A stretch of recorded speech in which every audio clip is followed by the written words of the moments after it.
তা তুমি কেমন আছো? ভালো। মনে আছে আমারে? হ্যাঁ, আগের বাজে ভিডিও করলাম, মনে আছে? এখন ভাত খাইছো নি? কি দিয়ে খাইছো? তা তো গরুর গোশ দিয়ে খাইছো মনে হয়। তাহলে কাম বাড়ি দিয়ে দিছো আজকে। হ্যাঁ, কোন জায়গায় খাইছো? ওই একবারে বিয়ে কোন জায়গায় এই বিয়া?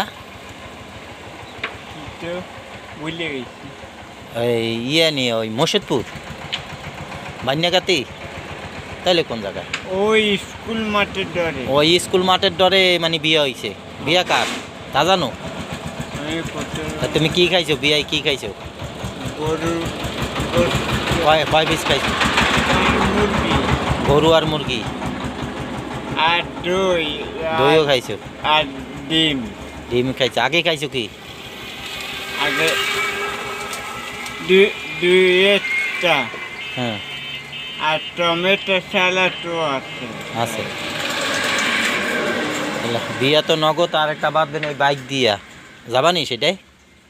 হ্যাঁ, তো যাই এনে সেই জায়গায়। হ্যাঁ, খাওয়া তো ভালো খাওয়াইছে নাকি? হয়। যাক আলহামদুলিল্লাহ। পেট ভরিছে? দেই পেট উঁচু কর দি। হ্যাঁ বরিছে ও পেট দি নিচে নিচে থাকে। বরিছে। ভরিছে, পেট ভরিছে? যাক আল্লাহ ভরসা। পেট বলে তো ভালো। তাই তো তুমি দাওয়াত পাইছো, হয়। আমি ভাবছি দাওয়াত পাও নাই। হ্যাঁ, যাক আল্লাহ ভরসা। তো পেট তো ভরিছে, দোয়া করিছো তাকো? হুম। আচ্ছা, বিয়ে আর একটা আছে। এমনি হোটেলে দিলে খাবা নি? হোটেলে কিছু খাবা? না। তাহলে ঠান্ডা মান্ডা খাবা? তাও খাবা না? কিচ্ছু খাবা না? যাক, এই দিয়ে অনেক কিছু।